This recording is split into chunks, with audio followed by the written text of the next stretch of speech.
Depuis tout à l'heure, je suis en train de faire ma vidéo, j'ai même pas mes bagues. Baby. Yeah. Si vous êtes les meilleurs, soyez les meilleurs. Hey guys, we back with better with Timber et j'espère que vous allez bien. Ça me fait tellement plaisir de tourner cette vidéo, vous pouvez pas savoir. Je suis désolée, je me suis absentée un peu longtemps. But your girl is back and better. Et j'espère que vous allez bien, n'hésitez pas à me le dire en commentaire, vous savez déjà. Le programme de cette vidéo est assez chargé, j'espère que ça vous plaira, mais en attendant, je vous laisse tout de suite avec le reste.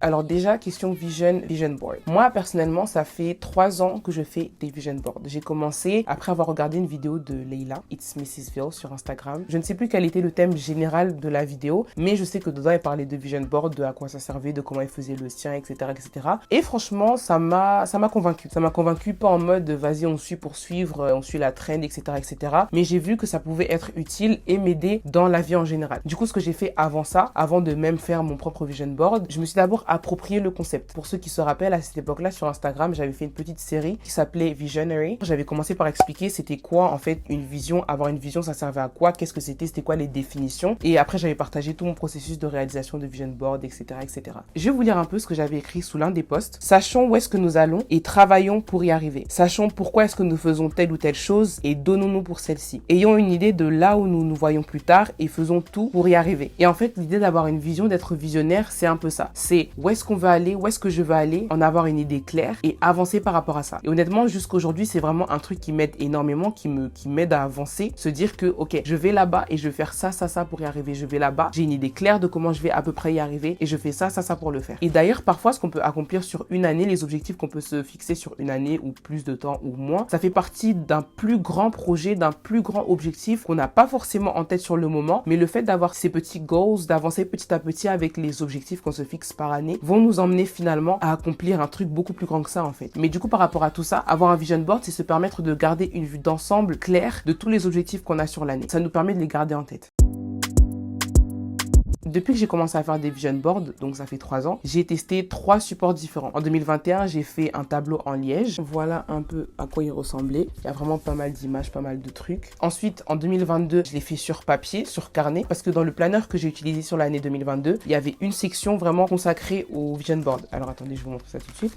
Du coup, ça ressemblait un peu à ça. Ici, c'est très métaphorique, bon, à part ça qui est clair. Et étant donné en plus que je partais à l'étranger, bah c'était pratique. J'ai pu me balader avec, j'ai pu l'emmener avec moi sans avoir à mettre un gros tableau en liège dans ma valise. Et pour 2023, je suis partie sur un planeur digital. Le plus pratique des 3, je pense que c'est assez facile à deviner, c'était le planeur digital. Pourquoi? Parce que déjà, le planeur digital, il n'y a aucune dépense à faire, c'est très accessible. Genre, t'as pas besoin d'acheter un tableau en liège, d'acheter des punaises si t'en as pas, d'imprimer des photos, trucs, machin. Tout le monde peut faire un planeur digital. Personnellement, je l'ai fait sur Photoshop, mais vous pouvez aussi utiliser Canva ou plus simplement InShot. Et deuxième chose, on peut emmener le planeur digital partout avec nous. Le tableau en liège, je vais pas sortir avec, il reste dans la chambre. Et même au-delà de rester dans la chambre, pour moi qui suis très private, je l'avais caché dans la décoration murale. Quand on rentre dans ma chambre, c'était pas possible de voir mon vision board. Il était quelque part là. Ce qui fait que moi-même, je le voyais pas souvent en fait. De temps en temps, il m'arrivait d'aller jeter un coup d'œil, mais c'était pas pratique. Pour le papier, déjà moi, mon planeur était super gros. Genre vraiment, petite parenthèse, ce planeur est magnifique. Il est vraiment top. Mais le petit inconvénient, c'est que c'est super gros en fait. Se balader avec, c'est juste pas possible. Et le mieux, c'est le planeur digital. Et en plus, le vision board digital, on peut garder une trace. Personnellement, je l'ai fait sous 3 formats. Et le format pour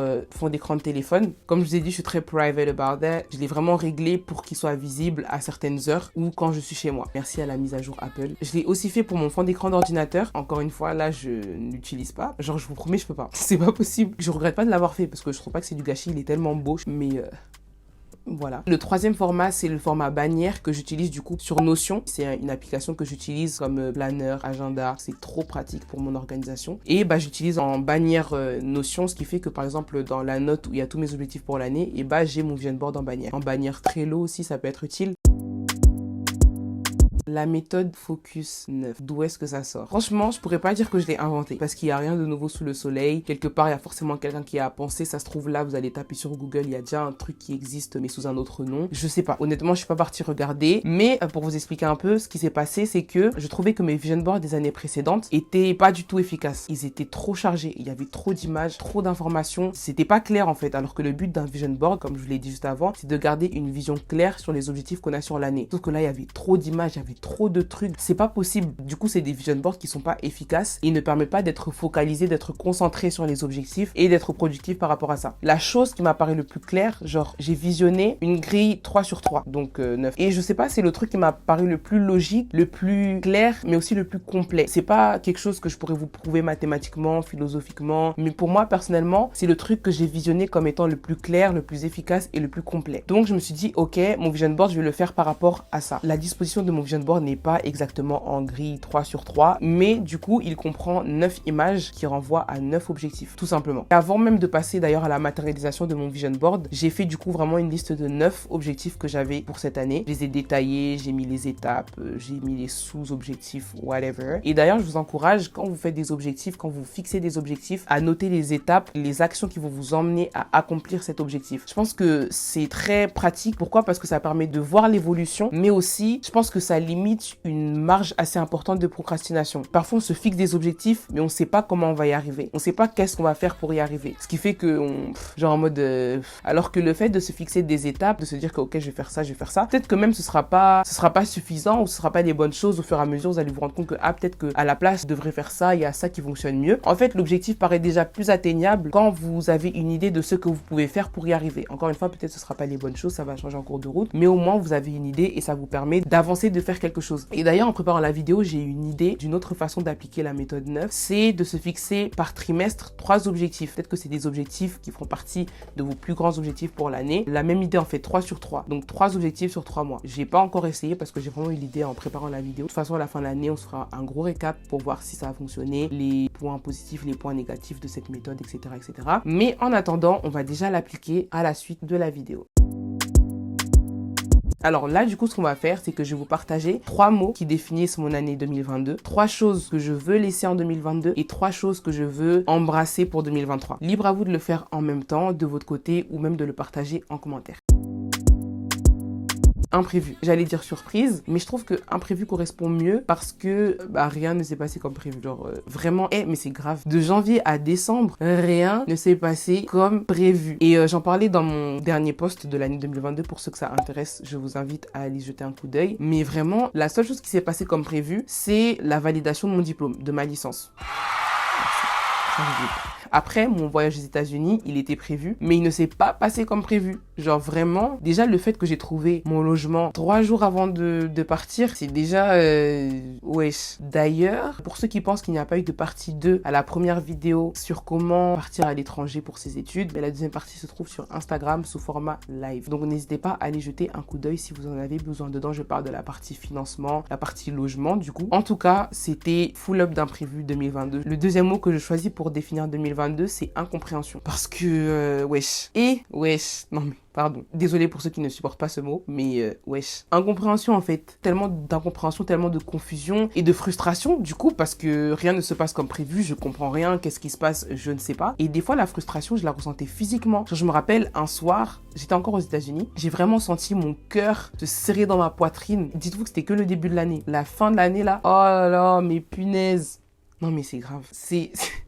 Et c'est des trucs à base de... Tu vois le bout du tunnel, mais le bout du tunnel, c'est un mirage. Donc, tu continues d'avancer. Je sais pas, je suis dépassée. Et pour ceux qui se rappellent, j'avais expliqué que 2021, du coup, c'était une année qui avait été vraiment difficile et j'étais grave en mode 2022, ça y est, c'est bon, là, ça va bien se passer. Ça s'est bien passé parce que je suis là aujourd'hui. Mais ça s'est pas passé comme prévu. Vous avez capté. Mais du coup, ouais, 2021, c'était chaud. 2022 aussi, c'était chaud. Et c'était pire. C'était vraiment pire. Et attention, quand je dis c'était pire, c'est pas from a place of ingratitude. Dans le sens où, comme j'aime toujours le dire, c'est important de donner de la valeur à nos émotions, à nos sentiments, à ce qu'on peut ressentir, à notre expérience, à ce qu'on vit. Le fait que certaines personnes vivent pire que nous ne veut pas dire qu'on n'a pas le droit d'avoir certains sentiments, de se sentir de certaines manières. C'est vraiment l'ingratitude qui est mauvaise. Tu peux te sentir triste, être dans la confusion parce que punaise, j'aurais aimé que les choses se passent de cette façon-là, mais ne pas sombrer dans un mood d'ingratitude. Personnellement, je suis très reconnaissante pour l'année 2022. C'est vrai que je n'aimerais pas du tout la revivre et je refuse de la revivre. Mais les choses que j'ai apprises constituent un trésor que je n'échangerai pour rien au monde. Troisième mot, l'espoir. C'est ça qui m'a tenu jusqu'à la fin. C'est ça qui m'a fait tenir jusqu'à la fin. Et moi, personnellement, l'espoir que j'ai est basé sur ma foi, sur la confiance que j'ai en Dieu. Parce que je sais que Dieu a pour moi des projets de paix. Parce que je sais que tant que j'aime Dieu, toutes choses sont pour mon bien. Parce que je sais que les temps difficiles difficiles ne sont que des temps, ils ont leurs limites, et bah je m'accroche. Chaque matin, je me réveille avec suffisamment de force pour continuer en fait, même si c'est difficile, même si c'est chaud. Franchement, je ne saurais pas vous dire le nombre de fois que j'ai voulu abandonner. Franchement, même si j'aurais voulu compter, ça aurait été trop, au bout d'un moment, j'aurais laissé tomber. Parce que j'ai voulu abandonner tellement de fois en fait. Il y avait toujours ce 1% suffisant que je trouvais dans l'espoir pour me dire que ok, non, on continue. Vraiment ce truc où, comme je vous ai dit, tu vois le bout du tunnel, mais le bout du tunnel est un mirage finalement. Mais tu continues jusqu'à ce que finalement, you're back and you're better. Ah non, c'est trop bien. Oh merci, genre vraiment, dédicace à toi Seigneur. La procrastination et la flemme. Même dans les petites choses, hein. Dans les trucs en mode c'est son anniversaire, je vais le souhaiter après. Et puis après, jusqu'à minuit passe, tu l'as souhaité. Ou les trucs en mode, j'ai pensé à lui, j'ai pensé à elle ce matin, je vais lui écrire un message tout à l'heure. Jusqu'à, il y a un truc qui va se passer. Et c'est là, tu vas te rappeler que, ah oui, punaise, ce jour-là, j'aurais dû lui écrire. Et ben, faut faire ça maintenant. Tu y penses, fais-le. Si tu as la possibilité de faire ça maintenant, fais-le maintenant. 2023, là, on arrête ça. On laisse ça là-bas, là. Deuxième chose que je veux laisser en 2022, les fiers. Ça, c'est une expression très congolaise. Mais dans le sens où je vais arrêter de bomber, en fait. Comment expliquer? C'est un truc dont je me suis rendu compte en 2022. En fait, j'ai une certaine carapace. Quand ça va pas, je ne sais pas faire preuve de vulnérabilité, de sensibilité. Quand il faut, là où il faut, avec les personnes qu'il faut. Je vais vous donner un exemple, c'est pas forcément le mien, mais par exemple avec les darons. Genre quand ça va pas, savoir dire que ça va pas. C'est pas du tout ce que je voulais dire. Mais comme vous avez vu, j'ai grave du mal à expliquer ça. C'était plutôt dans le sens où tu te trouves dans une situation où certes, tu as déjà parlé à ton ami, à tes parents, à, je sais pas, ton grand frère, ta grande sœur, du fait que voilà, tu n'es pas bien, que ces derniers temps c'est un peu difficile et tout. Mais malgré ça, tu vis comme si je gère, pas besoin d'aide, ça va aller, la paix. Mais à un point où c'est toxique en fait. Tu refoules finalement les sentiments qui font que non, tu as besoin d'aide, les sentiments qui font que là, tu as besoin d'être épaulé justement pour entretenir cette paix, pour aller mieux. Parce que c'est bien de se dire ça va aller, c'est bien de se dire ouais, je veux la paix, mais ça ne veut pas dire qu'il faut refouler genre sur le moment présent le fait que ça va pas, il faut que je traite ça va pas, j'ai besoin d'aide pour remonter en fait. J'espère que là c'est plus clair parce que là ce que je disais là quand je filmais, c'est archi faux. C'est pas ça que je voulais dire. Ça veut pas dire que ça y est, 2023, quand je vais mal, ou tout le monde va savoir, non. Il faut un certain équilibre dedans, justement. Un certain équilibre. Et depuis tout à l'heure, je suis en train de faire ma vidéo, j'ai même pas mes bagues. Ah non, je peux pas continuer comme ça. Je peux pas continuer comme ça. Là, c'est mieux, là. Anyways. Le temps d'écran gaspillé. Parce que je suis quelqu'un, j'utilise beaucoup mon téléphone pour travailler. Genre pour faire des stories, pour faire des posts, pour des groupes WhatsApp du travail de l'église. J'ai énormément besoin de mon téléphone. Mais là où je pourrais faire 6 heures de temps d'écran en moyenne par jour, et j'en fais 11 parce que j'ai trop scrollé sur Instagram, j'ai trop scrollé sur TikTok parce que c'est du gaspillage. C'est du gaspillage, je pourrais faire autre chose. Déjà, la constance. Pourquoi? Parce que c'est la constance qui va m'amener petit à petit à accomplir mes objectifs. La régularité, si vous préférez. Pour vous donner un exemple, je prends de la salle. Une personne qui va à la salle 30 minutes par semaine aura plus de résultats qu'une personne qui va à la salle 2 fois par an et qui se la donne à fond sur ces 2 séances. Vous voyez ce que je veux dire ou pas? En fait, c'est la constance qui amène les résultats plus que la performance. Et du reste, je pense que la constance emmène à la performance. Au fur et à mesure de pratiquer, au fur et à mesure de t'habituer à la chose, de faire ça régulièrement, et tu vas devenir meilleur dedans, tu vas être plus performant dedans. Si j'ai un objectif et que j'ai fixé du coup des étapes, des actions qui vont m'emmener vers cet objectif, être constant dedans pour y arriver en fait. Genre c'est pas je le fais une fois là, après une fois là-bas, après une fois là-bas, après une fois là-bas. On est concentré, on fonce. Comme j'ai donné l'exemple de la salle, c'est peut-être 30 minutes par semaine, mais c'est ces 30 minutes là qui vont emmener vers un objectif, vers des résultats. Donc vraiment ne pas négliger les petites habitudes qui emmènent aux grands accomplissements. Deuxième chose que je veux embrasser en 2023, c'est l'aisance. Financially. On veut être riche en fait. Genre parce qu'on est étudiant, ok, voilà, et alors? Et ensuite? Non? Et on va faire ce qu'il faut faire pour être à l'aise financièrement. Troisième chose, c'est la fermeté. Alors moi, à la base, je trouvais que j'étais une personne assez ferme. Je sais ce que je veux, let's go. Mais en fait, je trouve que la fermeté, c'est comme la paix. La véritable paix ne se prouve que dans les moments difficiles, que dans la tempête, quand ça va pas en fait. Il y a que dans les moments où la paix est confrontée à quelque chose d'adverse que la paix peut s'affirmer ou pas, justement. Et la fermeté, c'est la même chose. Ok, tu es ferme, mais maintenant tu fais face à une situation où soit tu cèdes, soit tu restes sur tes positions. C'est là que ta fermeté se prouve ou non. Et 2022 est une année qui a vraiment mis à l'épreuve ma fermeté. C'est là où je me suis rendu compte que, ah ouais, il faut être ferme en fait. En mode, je veux quelque chose, je veux ça et rien d'autre. Je vais pas faire de compromis, je vais pas baisser mes standards, ce que je veux, c'est ça que je veux. Et il y a pas de ralentir, je fonce. C'est pas en mode ce que tu veux, c'est là. Et vas-y, tu commences à faire des compromis. Tu gardes ton objectif en tête, mais vas-y. Allez, ou bien tu baisses tes standards totalement. Ah non, c'est mort. C'est pas possible. Et honnêtement, je pense que la fermeté dépend et se construit avec la confiance qu'on a en soi. Si tu te connais pas, t'as zéro confiance en toi, tu sais pas ce que tu veux et du coup, tu veux tout et n'importe quoi. Alors que quand t'as confiance en toi, tu sais ce que tu veux et tu vas pas aller pour tout et n'importe quoi. Non, tu restes ferme pour ce que tu veux parce que tu sais ce que tu vaux. Oh là là, non. Non, c'est fort. Tu restes ferme sur ce que tu veux parce que tu sais ce que tu vaux. Eh, je suis désolée, mais c'est une dinguerie. Hein. Non, c'est fort. Et ça me fait penser à un tweet. Je vais vous le lire. Il dit tout simplement, God, I don't want nothing basic. You're big, so I want big. Amen. Je vois grand, je me permets de voir grand parce que je sais que mon Dieu est grand. Pourquoi me contenter du minimum alors que mon Dieu va au-delà du maximum, en fait? Vous voyez ce que je veux dire ou pas? Et puis, même si on me néglige, même si on ne croit pas en moi, je me négligerai pas et je crois en moi. Donc, là où je veux aller, c'est là que je veux aller même. Je fonce et encore une fois, il n'y a pas de ralentir. C'est bon ou pas? C'est égaré. Voilà un peu pour cette vidéo, j'espère qu'elle vous aura été utile, en tout cas je crois qu'elle vous a fait du bien au moins en vous communiquant un peu de joie, de paix, de peps, de machin, de trucs vous connaissez. N'oubliez pas de me suivre sur Instagram et puis on s'attrape bientôt pour une nouvelle vidéo. Prenez soin de vous la team, que des love, vous connaissez bien.